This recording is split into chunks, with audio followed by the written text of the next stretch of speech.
Magandang araw sa inyo, Idol. George Kiano here, the car loan expert. Nandito tayo ngayon sa loob ng Isuzu Commonwealth. Dealer na madalas po tayong gumawa ng reviews at nagre-release po ng bagong Isuzu vehicles. Right now, mga ka-idol, na-timingan ko na may display po silang bagong 2025 Isuzu MU-X na entry variant. Yan. Alam nyo mga ka-idol, recommended ko ito sa mga buyers ng katulad po ninyo na first time pa lang nabibili po ng SUV. Dahil para sa akin, mas maganda ang mag-umpisa ka muna sa entry variant. Nang sa ganun, maging familiar po kayo.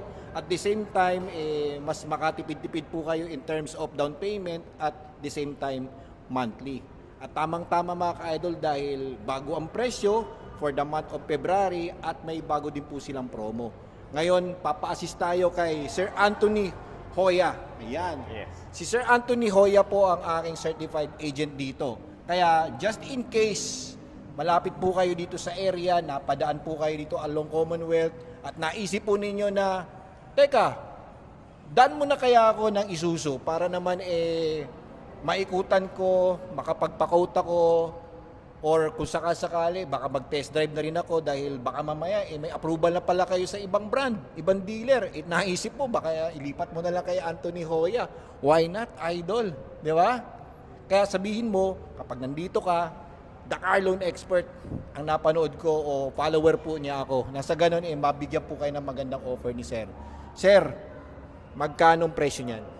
Mga idol, ang bago naming product is 2025 Isuzu MU-X R-Safe4E 1.9 liter automatic. Ang cash price niya is 1,715,000 mga idol. Ngayon, dahil pumasok na ang February, siyempre meron po tayong promo. Yeah. Kung based on 20%, magkano kaya ang down payment nito? Okay mga idol, tama-tama para sa February promo, yung mga habol sa February 14, Valentine's, at sa katatapos lang na Chinese New Year.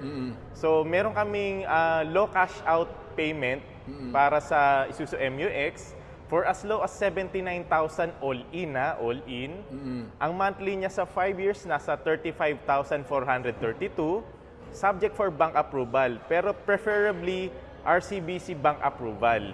So yun mga idol, napakababang cash out para sa mga budget-friendly na buyers natin dyan. So dun sa down payment na yon ay yun naman ay normally na based on approval. No? Kung kayo po talaga ay approvable based on 20%, walang problema idol, hindi po yan mag-i-increase.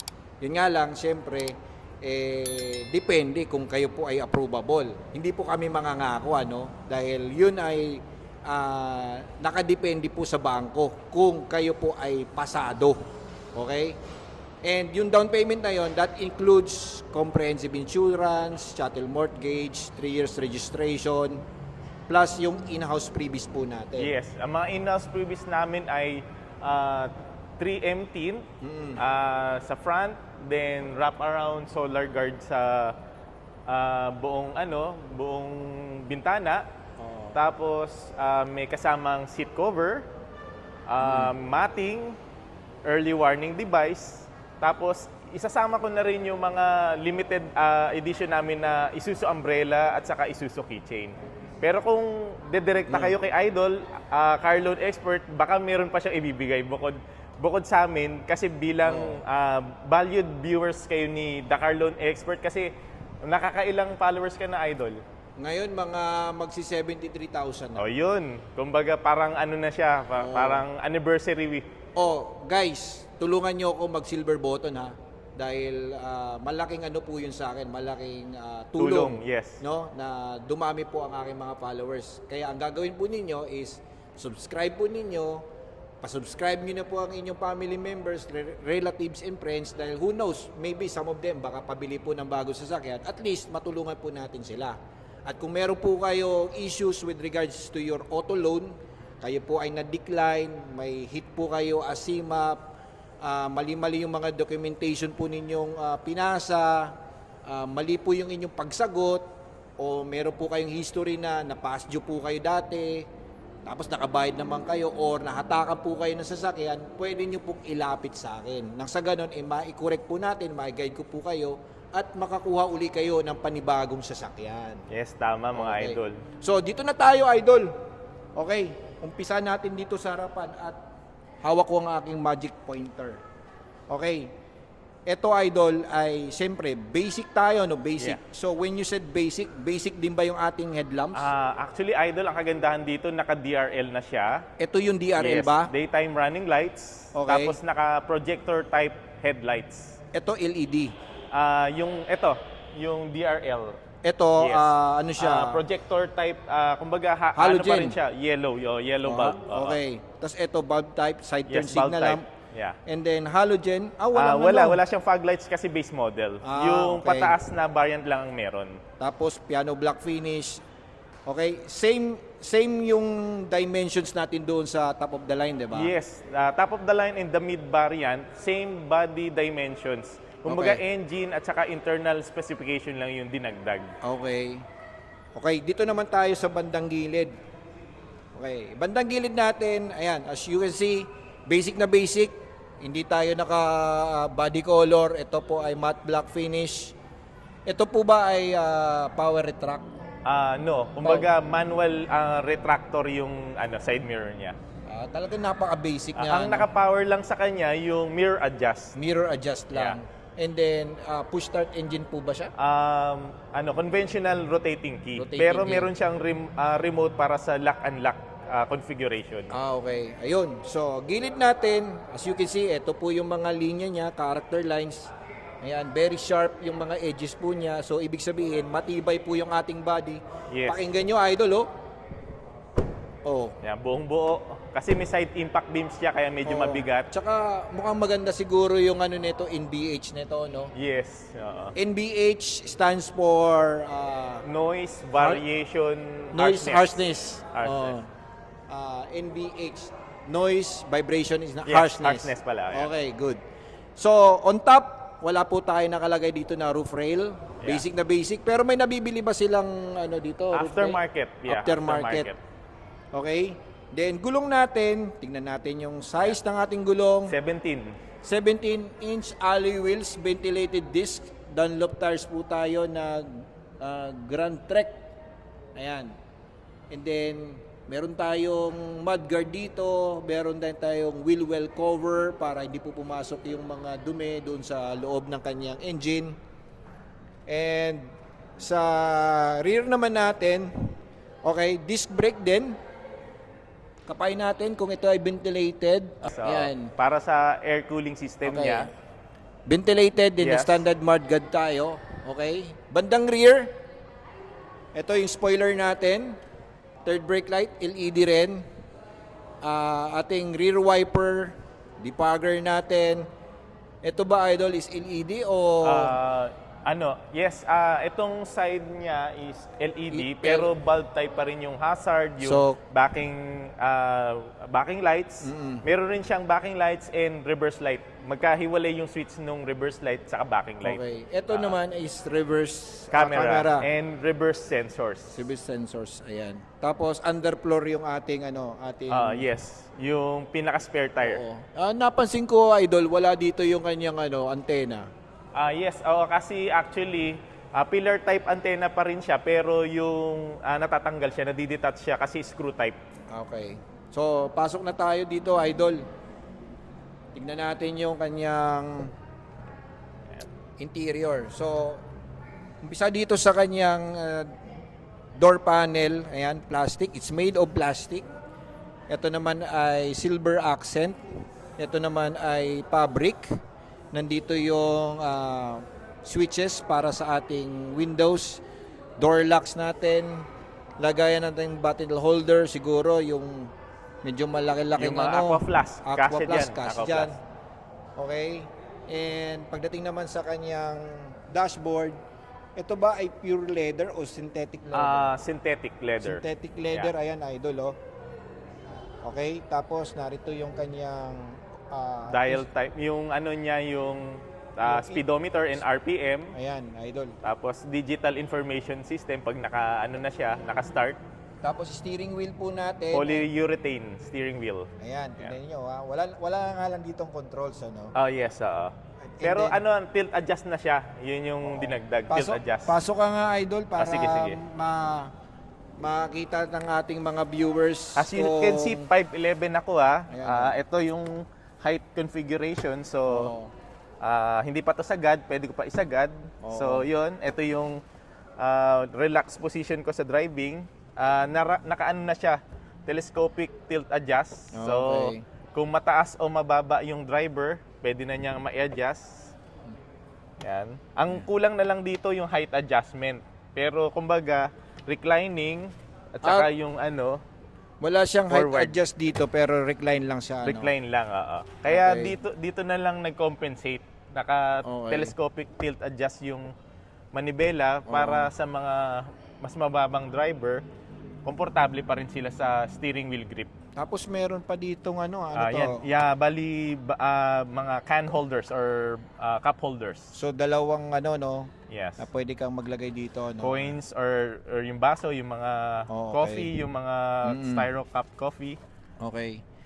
Then dito naman tayo sa kanyang infotainment. Nakita Yes. ko laki ng infotainment mo, Idol. 10.5 yung sukat niya. Oo. So, yung width, 10.5. Oo. Ano spec niyan? Yan ba yung naka-Apple CarPlay? May Apple CarPlay and Android Auto. Pero kailangan, i-connect mo siya through manual na cable type. Cable. Auxiliary cable type. Okay. Then, dahil kasi may reverse camera siya, makikita mo na dito. At saka reverse sensors, maririnig mo na kung medyo malapit na yung distance nung inaatrasan mo. Matanong ko nga, Idol, ilan ba ang power ng unit na ito? It boasts up to 160 horsepower. Malakas na rin. Yeah. Pero ilang speed to? Ang speed nito is 6-speed automatic transmission with sports mode. Manual Kumbaga, select. Yes, may Parang manual ganun select rin siya. H-type matic. Yan. Okay. And then yung kanyang aircon niya is Rotary type na with thermostat. manual lang siya, no? Manual adjust thermostat. Okay. Yan. Okay, oo. Tapos meron din siyang, may nakita ko dito siya, hill descent. Yes, kasama na yung hill descent switch. Mm-mm. Tapos yung active stability control switch, meron rin siya. Okay. Kasi pwede mo kasing i-on off yung yung traction control para dun sa limited slip differential para sporty siya. Then yung hill descent switch kasi dahil automatic nga to. Oo. So yun yung magre-regulate nung speed mo sa pababa. So hindi mo na kailangan magbabad sa preno para hindi mag-init yung mga preno. Bibitawan mo na lang Yes, yung preno. bibitawan mo na lang yung accelerator or alalay ka na lang sa accelerator pababa. Yun No. ang gamit nun. Okay, so meaning meron siyang hill hold, meron din siyang hill descent. Yes. Yes, tama. Okay, goods. And then ano pa bang ibang other features na sa tingin mo na magugustuhan ng customer natin? Okay. Yung mga basic features na meron to, safety features, siyempre emphasize natin yung dual airbag. Oo. Ilang airbags meron to? Dual, so driver and passenger ulit. sa harap. Sa side wala na. Wala na. Meron lang tayo ditong side impact beam. Yes, side impact beam. Oo. As you can see, solid, Idol. Kahit siguro banggain ka ng bus, Oo. hindi ka na... Kasi Oo. sa statistics namin, meron na disgrasyang sasakyan yung customer namin. Total wreck, pero in God's will talaga buhay siya, wala siyang naging galos. So maganda talaga yung niya. Tsaka Yung safety features mind niya. you, Idol, ang body Yeah. ng Isuzu po, no. Lahat ng Isuzu vehicles po ay makapal yung bakal, matibay, sobrang durable ng body niya. Hindi lang engine kundi yung body. Talagang sabihin na natin built to last. Built to last, yes. Kaya Tama. nung kapanahonan ko ng ahente po ako, kapag may Isuzu buyers po, tapos sasaksakan ko ng pagbibenta ng ibang brand like Toyota, ang hirap baliin, Idol, eh. Kasi Tama. talagang pag once na ito yung naumpisahan mong sasakyan, parang hindi ka nalilipat ng ibang brand, eh. Tama. Kasi doon pa lang makikita mo na nagiging loyal talaga ang mga customers gaya nyo. Tama ka, Idol. Okay, dito naman tayo sa second row seat, no? Ayan. Si Sir ang papasok uli dito. Okay. Okay, ayan. Tapos naman ako dito sa Ilang ano to? 60-40 ba to? Bali Oh, 70-30 yung split type niya. Folding tumble. Yes. Okay, ayan. Yan, sige, idol. Napaka-spacious ng kanyang ano, no? Yung legroom niya. So, legroom, nakikita nyo. cabin space niya, komportable, pasok dito. Meron pa siyang grab handle dito sa Yeah. pillar para sa mga seniors, para madali po silang makapanik, makababa.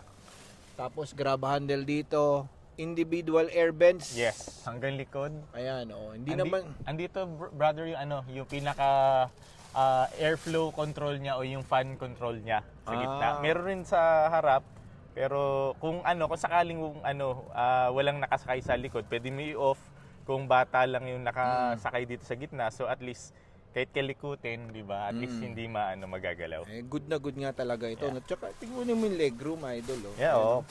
5'11 ako, so hindi hindi masikip. Oo, yun Hindi nga- claustrophobic ang dating. Yun nga lang, wala tayo dito no, Yung pocket holders, yeah, Oo, wala walang nga pocket lang. dito. Dito meron kayong 12 volt socket. Yes, 12 volt sockets para sa charging. Charging po ninyo, lagayan ng inyong cellphone para dito nyo ipatong yung cellphone. Okay, and quite ample space. Nakita ko mga ilang speakers kaya to? 4 speaker ba to? 4 Six? speakers, tapos 2 tweeter sa harap. Okay. Then check ko na ngayon dito ngayon Yung third sa row. Ayan. Ayan, dito ako ngayon sa loob. Yan, idol. Ang masasabi ko lang, dahil nandito na ako ngayon sa loob, ang masasabi ko lang, komportable siya compared sa ibang SUV. Kahit naka-slouch ka dito, maluwag yung kanyang Second row.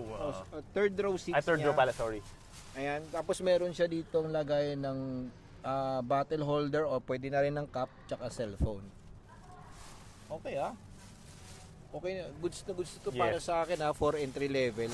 Guys, kaya ko kayo ini-encourage na bumili ng entry level kasi iba pa rin yung yung mas makakatipid tayo in terms of down payment, monthly natin, tapos tipid din sa fuel consumption, durability, at the same time pampamilya na rin, idol, di ba? Oo. Okay, dito naman tayo sa bandang likuran.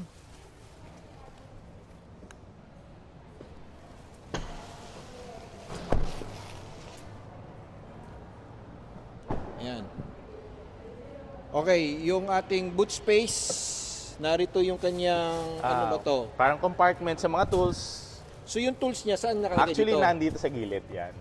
Okay, meron siyang Yung jack and yung mga standard tools niya, yung pangtanggal ng gulong, yung mga plies. hydraulic na ba yung jack niya? Oh, hydraulic Yes, na pala. hydraulic. Yung lang. 2-ton capacity. Okay, tapos meron pa kayong libreng pampers. Joke lang. Ano lang yan, padding lang. Para hindi Padding na pala to, okay. Okay, so yun. Tapos, andito, underfloor yung ating yung pinaka-spare tire, spare steel tire wheel. natin, Steel wheel yan okay. Tapos meron pang 12 volt socket doon. Yes, ito. Okay. Naka-isofix na rin siya. So, yung mga, tawag dito, yung babies mga... ninyo, no? Oh, tama. Yung sa, di ba, yung baby... Anchor tethering, anchor tethering isofix. Yes.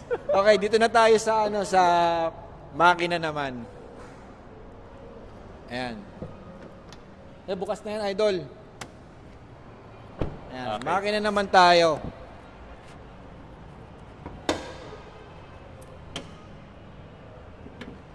Okay. So, ulitin natin, 1.9 liter. Liters, yes. So, turbo diesel, intercooler, VGS turbo ang gamit niya. So, variable geometry system. So, meaning meron siyang auxiliary fan, electronic controlled rin siya. So, pagka nag-floor ka talaga, ibibigay niya talaga yung boosting power. So, kahit na maliit lang yung makina, 1.9, andun pa rin yung power and torque na ibibigay niya, lalo na pagka puno kayo, uphill and downhill. Pagka kailangan mo ng power, kaya niya ibigay yung full potential niya. Ilan ang nito? Ilan ang fuel tank capacity? Ang fuel tank capacity niya, idol, nasa around 75 liters. Okay. Yeah. Tapos, average fuel consumption for city driving? Siguro, mag-average siya ng mga 9 to 10 kilometers pag sobrang traffic. Okay. Tapos pagka highway na or sa mga expressway, kaya niya mag 13 to 14 kilometers per liter.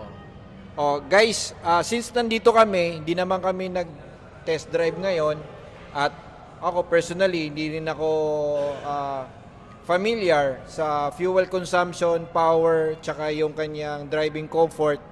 You, as a viewers, siguro, ang iba sa inyo po dyan ay meron ng ganitong klaseng sasakyan, yung mismong variant na to. Pwede po kayong mag-comment, pwede po kayong magkwento kung ano po ang experience ninyo, kung ito ba ay okay ang power or lack of power, matagtag ba siya, matakaw ba siya sa gasolina. Nasa ganon, yung mga viewers po natin, magkaroon ng idea, no? Yes, oo. Kung ito ba ay para sa kanila, yung ganitong klaseng SUV. Like I said, kaya ako gusto ang ganitong klaseng SUV dahil unang-una, price. Yes. Yes, okay. Next is, siyempre, diesel, SUV na.